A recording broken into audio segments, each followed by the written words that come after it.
The Dredge is a killer with one of the most unique power designs in Dead by Daylight. It has potentially one of the best mobility tools, the most atmospheric special affliction, as well as the most creative and universal anti-loop in the game, able to turn difficult tiles into 50-50s or even guaranteed hits, the Remnant. It is also notorious for being one of the most misunderstood and misused chase abilities of the killer roster. In this video, I will explain how to correctly use the Remnant in hopes of making your time learning and playing the Dredge way more fun. This guide contains all of the information about this ability from my document guide for the Dredge and is intended for visual learners. If you need all of the up-to-date information about the Remnant and the Dredge in general, check the link in the description. Now, let's get into it. To begin, we will go over the base mechanics of the Remnant. However, if you are already familiar with those, use the timestamps below to skip ahead. 0.25 seconds after pressing down your power button, which is half of your charge bar, a Remnant is spawned wherever you have been standing. It faces the direction you are looking towards and remembers both your horizontal and vertical position, meaning it can also be placed down mid-air. While using your power, you move at 4.0 meters a second, which is survivor movement speed. Pressing the attack button will cause you to instantly return to the Remnant, similarly how you would reload a quick save in a game. Survivors can destroy the Remnant by touching its hitbox in any way. Playing with the Remnant requires understanding of three fundamentals: patience, positioning, and zoning. Without those three, you will find playing the Dredge very frustrating, and if you seriously want to get better at using the Remnant, please watch all 3 sections of this video. I'm not even saying this because I want to keep the retention of this video up, but because missing even one of those key pillars will make the Remnant basically useless for you.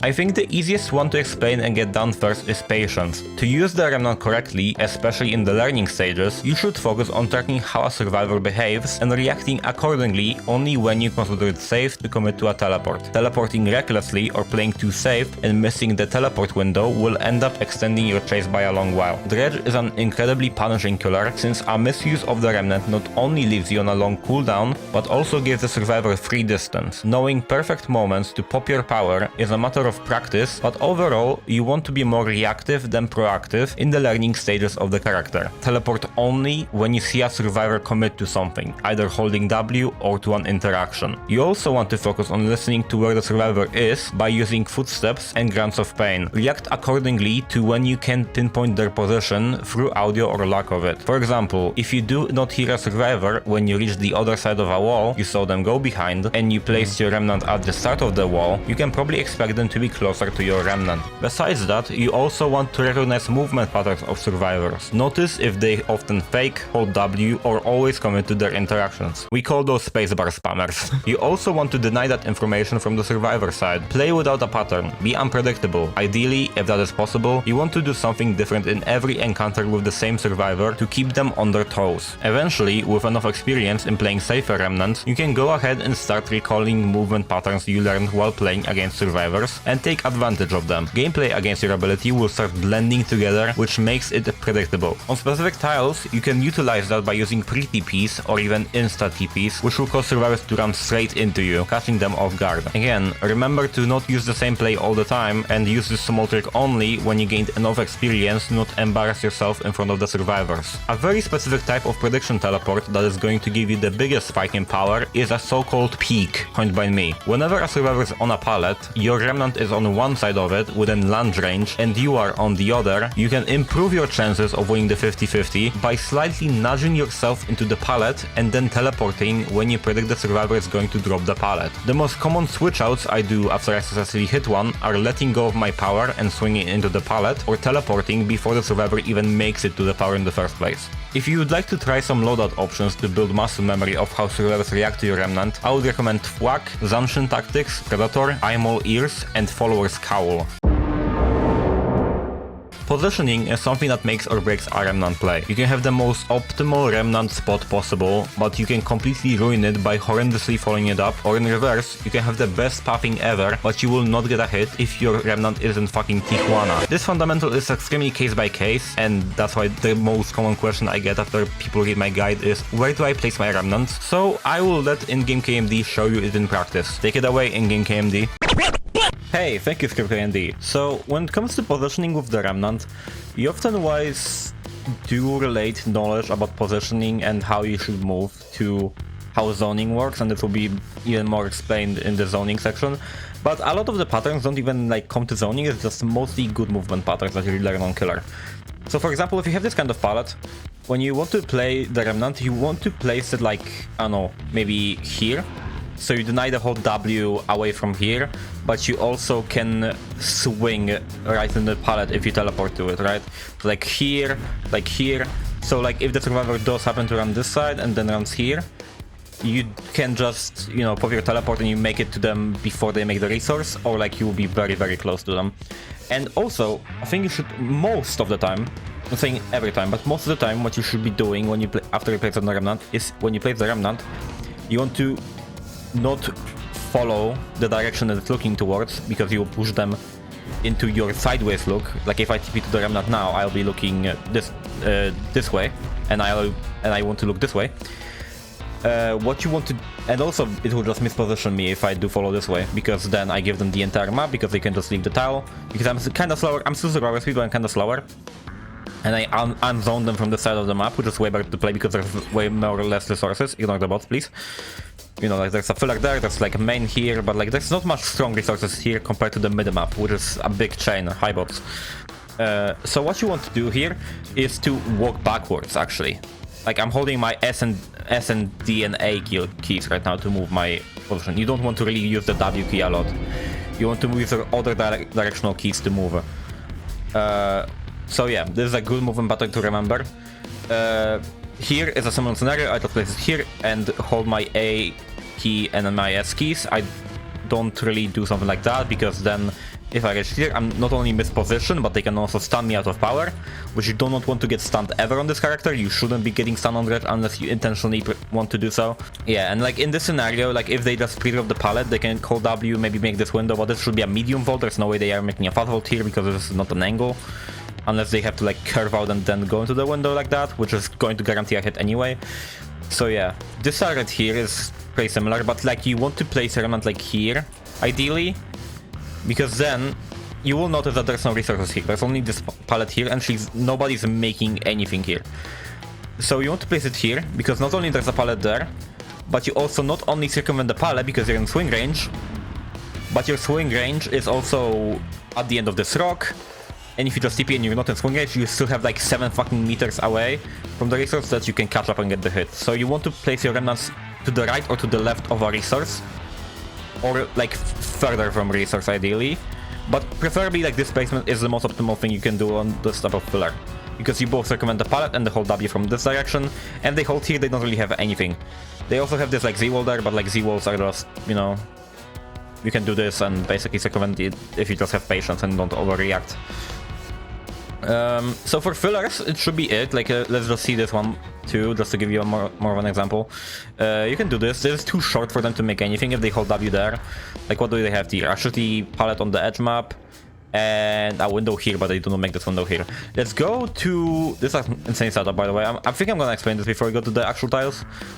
Here, what you want to do really is you probably want to place it here, because you kind of shut down the window. If they try to hold the window, you should get it, which is difficult. Like this is a difficult setup. It's a very strong setup, so I don't blame you if you have struggles with that. I even might struggle with this.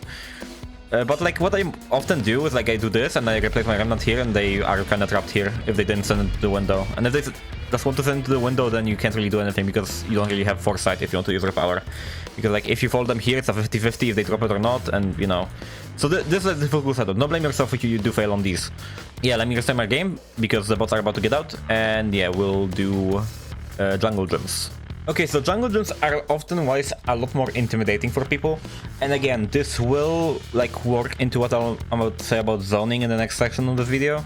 But if you do realize what you're doing and you do focus a bit, you can often circumvent those type of tiles. However, this type of tile with like a window here and a pallet here, or a pallet here and a window here, it's your biggest nightmare. These pallets are very, very strong. These loops are very strong against most killers in the game, and you mostly, if you cannot play around them because you have a good survivor, you mostly want to brute force them. But like if, for example, you're approaching from this side, what I would try to do is set up here and instantly circumvent them here. And if they do hold W from there, you just want to really let go of your Remnant and maybe replace it here. because you cannot reasonably catch up to them before they make this window if they hold W here.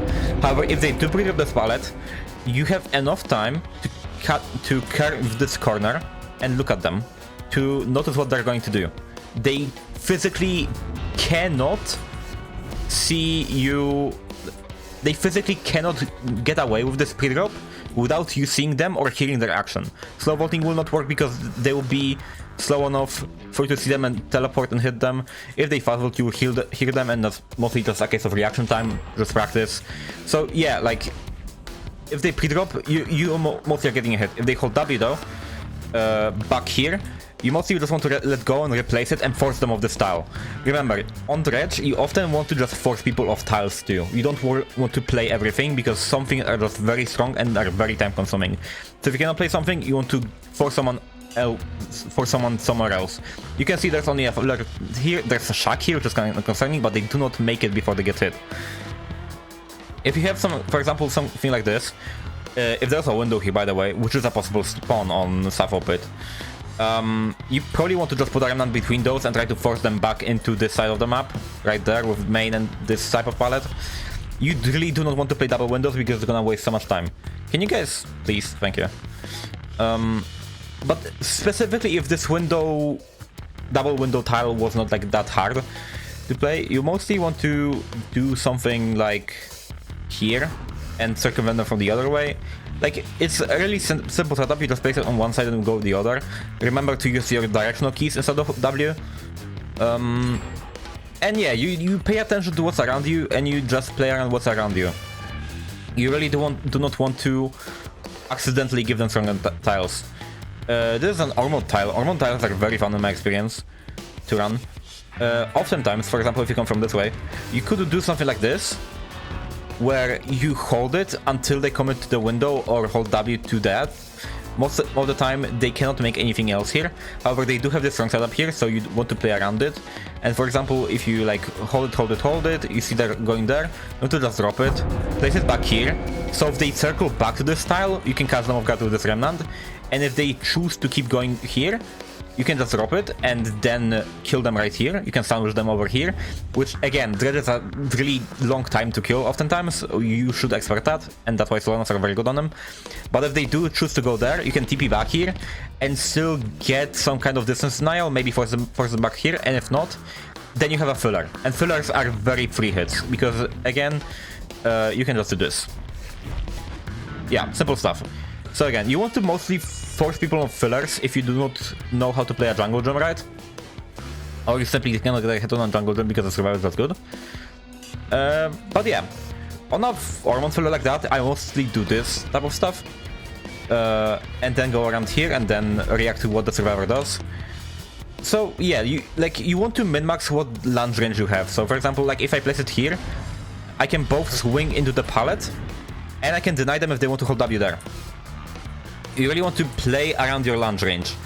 A thing that I see people often do is like literally place stuff in front of resources, like they can only short swing, they can only tap their M1, they cannot hold it, which is just not what you should be doing on Dredge. You want to play around your full swing. That's why people really love Q on this killer. You want to play around your full swings. You don't want to min-max, like, you don't want to like optimize around short swing, because that's not how you optimize playing this character. So yeah, mostly it's just a form of experience. Again, I could probably do a live game later and explain my mindset. I'll probably do that, yeah. Like, I will, at the end of the video, you'll see like a full live game of me just explaining every single play I'm doing. If not mid-game, then like post-game. Because like, yeah, this is like mostly muscle memory. Like, it's hard to explain stuff without like a visual example, you know? It's really case by case. This killer's power is very odd. But like, you will see me do like stuff like this, you know? Like, I will place them at the edges of walls, because most walls are like at the edges of lunge ranges. Like, yeah, that's what you should mostly be doing when talking about positioning. You want to use your directional keys, you want to min-max your lunge range, and you want to pay attention to what's around you. But again, we'll come back to that when we talk about zoning. Can this bot give me a nice trace so I can maybe showcase something? I mean, we can kill them on a filler here. Yeah, like they hold W, I have it here, so it's not possible for them to hold W away from me. Any different one, maybe preferably in like a Yeah. Please go back to the... No, okay. Oh, there's someone here though. There's someone here, okay. And they ran away from the toilets outside. But yeah, like, you see them try to run main here. They are healing here, actually. They're both, of course, so they are not aware of the terror radius here, or the killer is behind them. Like, yeah, he walks this window, I get a grab here, because again, I don't think I mentioned that earlier in the guide. You really want to, like, pay attention to M1 killer mind games. If you want to have a way better time on Dredge, you want to, like, perfect how you move on killer. And dare I say, I know, like, comp DBD in general is not really, like, the best representative of the DB community. There's a lot of people that are really controversial in the comp DBD scene, and I'd rather not talk about that in a video like this.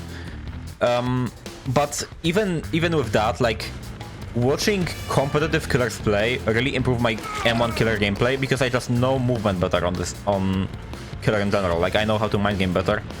And Dredge is a very M1 heavy killer. You really take advantage of how M1 killers play, because then you can take advantage of that by breaking the expected things that survivors would do. Again, if you want to improve on M1, dare I say, do watch comp DBD. You want to learn from better players, and unfortunately, whether you like it or not, that kinda has to be related to comp in a way. Of course, other killer players that are not related to comp, I think Hens is a very good example of very good, like M1 gameplay. You can learn a lot from Hens, from odds. But you know, like, I learned the most from watching competitive players. You see how he would make this pallet because he was a bit more distant from me, but now I can just get this hit because the bot decided to play the pallet.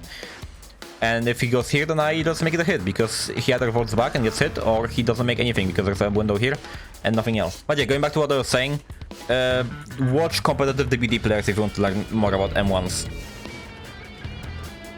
It's a difficult filler to here, but the bot holds W. But mostly you want to force people of this kind of filler because it's like double long. And yeah, like, this is a W key warrior, as you see here. You will see a lot of people like that just, you know, just hold W no matter what you do. They're easy to play around if you just do not use your power, and they will be forced to stay in tiles if you don't use your power because you're 4.6. So yeah, hope that helped out. Let's go into the zoning section. Actually, before we get into the zoning section, I want to talk about a specific tile that might be a bit problematic to you when you learn the character. The shack is probably one of the most entertaining tiles to play as the Dredge. Often, you will play it by putting your remnant at one doorway and going to the other one. However, there is a certain remnant spot that is your greatest asset there. The V1 remnant is a remnant put next to the shack pallet, also known as the chalet. It circumvents both the pallet and the window. As long as the survivor does not vault that pallet outside of your line of sight stealthily, and you wait for the TP until the survivor commits to an action, you are going to get the hit. Zoning is the last of our three fundamentals of the Remnant. The system I coined for making zoning more accessible on the Dredge is the All-Reliable LADS, which is an acronym for Look Around to see what tiles connect to the one that the survivor is looping. Decide which scenario is worse. Survivor holds W to tile A or to tile B. Sandwich the survivor with your Remnant if they decide to play the tile that they are currently at. Hi guys, can I be editing this video here? I don't have enough voiceover for this section, so just tell me about your day in the comments. Thank you very much guys, I love you. A bunch of my creator friends recently shared with me that they were very surprised to learn that the Dredge can let go of its remnant with no cooldown. Based on that, I suspect that the majority of the player base is also not aware of this possibility, implying they used the remnant in the first place. The lack of any penalty for dropping the remnant allows the Dredge to be debatably the best zoner in the game. Let's talk about temporary remnants. Temporary remnants are the type of remnants you use to put mental pressure on a survivor, herding them away from points of interest to eventually finish them off with a kill remnant, if you will. You will use those to throw survivors off guard during looping and, relevant to this fundamental, uber zone them to death. It is insanely important to get down, especially against competent players. The zoning fundamental also includes recognizing which tiles you should force survivors off of and which survivors you can commit to get the hit. In a vacuum, the remnant can shut down every single resource in the game, but whenever there are tiles next to the one you're trying to play, some things are just not doable. You want to deny strong resources by brute forcing them or blocking off pathways with the Remnant and your body. A good rule of thumb is that you want to ideally push threats to the edge of the map. A very important thing to remember is that you do not need a resource to use your Remnants. Use them at long walls, big pieces of junk, fences, and sometimes even buildings to make your life easier and stop the survivors from unzoning themselves.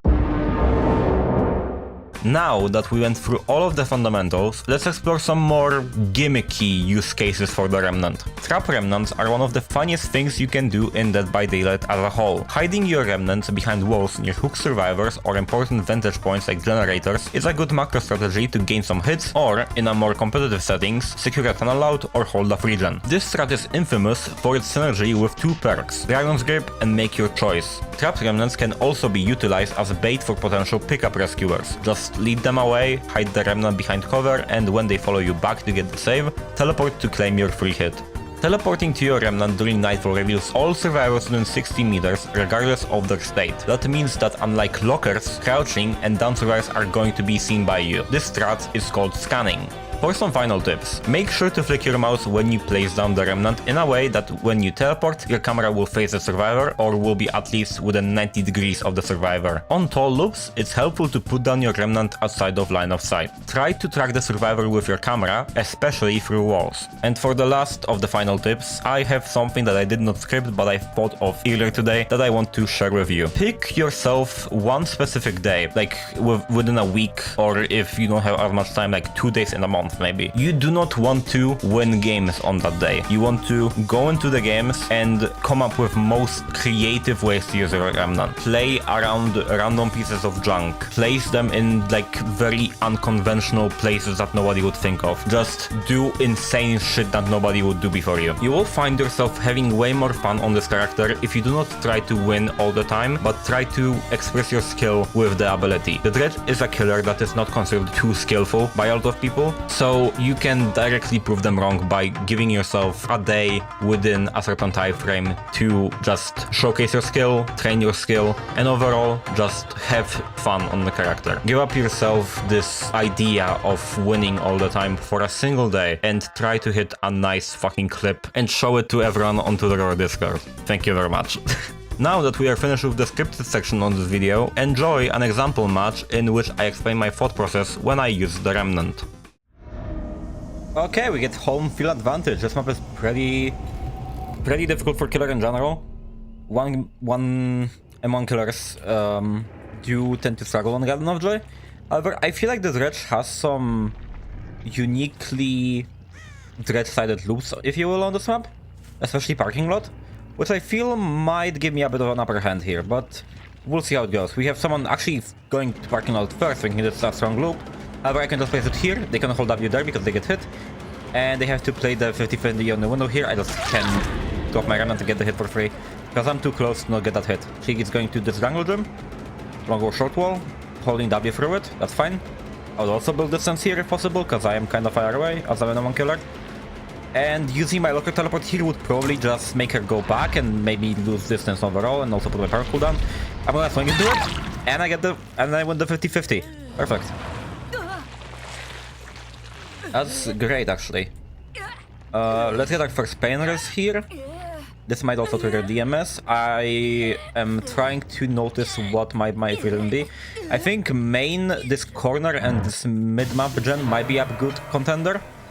But since they're doing this pretty early game, I'm gonna keep it as like an alternative option. I think this is also a very good split. We have like overall very solid gens on this map. Like, as long as they don't split them up too well, like, we could be chilling. I'm placing on the resource here, because I don't really have enough time to, like, go as far as to this tree. Because at that point she could just hold W away from the tile. Okay, this is an interesting one. I put it here, I replaced it here, and now she cannot make it back with the pallet. And I TP, and I think I made this? No, I don't. Okay, that's unfortunate. But, like, it's a matter of timing. I kinda mistimed it there, but, like, that's what you're supposed to do on this pallet. Pretty much. Most of the time, that is. She can't make anything here now. Perfect. Parking lot is very strong on Dredge. People, like, really overestimate how bad this map might be for this character. Like, genuinely, he kinda has home field advantage. Like, again, this is not a perfect map. I think good servers can, like, give you a run for your money. But overall, I feel like Garden of Joy is not that horrible for him. They're doing main building. Let's go give them a visit. Exactly. Hello, Felix. They're not double locking. They faced address before, or they watched a hand video. Okay, cool. I have my power on cooldown, so I cannot try to melee teleport this / cut off. He has quick and quiet, I think, or I just didn't hear it. I can force him into this god pallet. Maybe he pre-drops it. Perfect. I didn't even want to get a hit here. I just wanted this pallet to be gone. Cool. We go back to Hook to pressure them. Reapply Sloppy on her. Just to re-heal. They just wasted time. And let's go for Yunjin, because Yunjin also has hook states. We're basically going to ping-pong between Yunjin and Elodie. What the fuck are you going? What the fuck are you going? Where the fuck are you going? And what the fuck are you doing? She pre-drops this, and she's dead. She cannot do anything. Place it here to zone her. Replace it. And she's fucked. You can even let go, because we're 4.6. No, that hurt. Perfect. They got one gen out, and we already have 3 hook states. That might be like 2 gens down, to be fair. I'm not sure of the other gens progression. Let's check these 3 generators, preferably. We still have a bit of nightfall left, so I can TP to Shack first. Yeah, there we go. Nice. Not much going on in the Shack, from what I heard. Not doing this one. Again, are they doing this? They're not. Okay, cool. Let's go back to this side then. Let's play around those 2 generators, because they're very, very strong to us in this event. We have 1 locker here, but it circumvents both of those generators, so that's great. We don't have any zoning for this one specifically, but it's fine. Thank fuck they didn't farm her, because that would be very bad for them. And very good for me. I don't want them to just misplay like that. I'm gonna do the same as I did earlier, but because this is a different survivor, I can get away with this. Because I did that on the Yunjin, Elodie didn't face me yet, so she doesn't know this mind game. Again, remember to do your shit case by case. Unless you're clearly certain they're on comms, then you don't have to like do like different shit every time. You just have to do different shit for every survivor individually. Okay, this is a pretty good remnant placement for the Shack, because it circumvents them holding W away. And if they go and vault into the Shack, I can swing before they get an ability to revolt.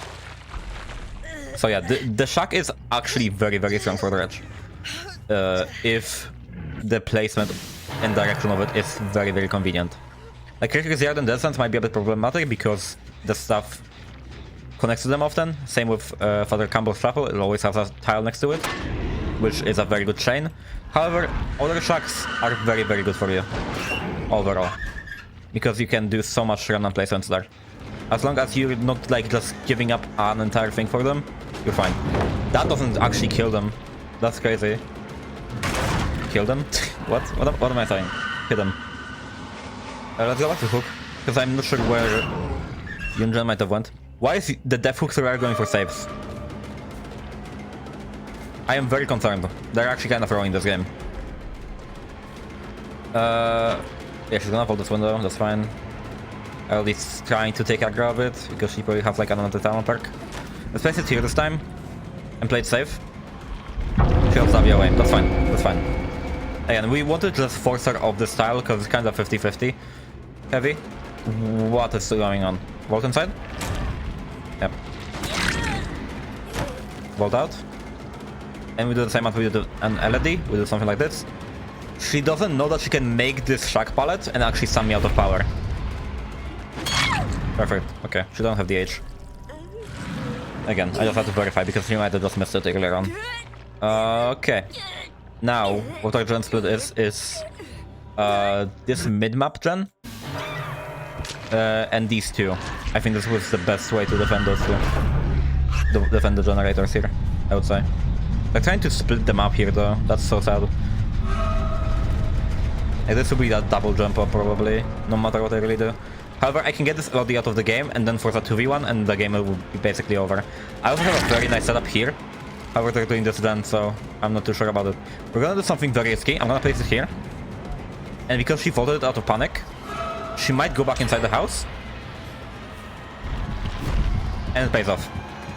Again, you can do so much creative stuff with this power that it's not often optimal, but it's very, very satisfying. Like, it's your decision if you want to play very safe and guarantee hits, or if you want to be experimental and just like clip farm. And I personally very like clip farming. Anyway, they do force the one John left here scenario. Or even pop the Dredge Remnant. Yeah, they do. They pop all gens. Because the Felix and Nia, to be fair, did do very well on generators this game. However, I think the Africa here is pretty much guaranteed. So I would say this was a good game for us overall. Felix gets out because he was closer to one of the gates. Unless I get a quick down on Nia here. She had life, actually. That's insane. Do I make this to his hook? I have to this gate. I have Ottoman writing, so I have a bit of a shorter cooldown. Yeah, I don't make it, unfortunately. I'll go back because he's going to leave. So, or is he? Huh. I mean, if he goes for save, then they're both going to die because, like, yeah. Okay, neat. And here's Nia. GG. Well played. I'll take the free game. Again, they had very good macro, but their micro wasn't perfect. So yeah, thank you so much for watching. I appreciate all of you so much. If you have any questions related to the Dredge, the Remnant, the teleport, anything, leave them in the comments or come by my streams at twitch.tv/itskmd with a Z to get live answers to your questions. Since, you know, I'll be reading chats, you know. Yeah. I hope you enjoyed this. Thank you so much for watching. Again, if you have any questions, leave them down below or on streams. And I'll see you in the next one. Goodbye, Internet.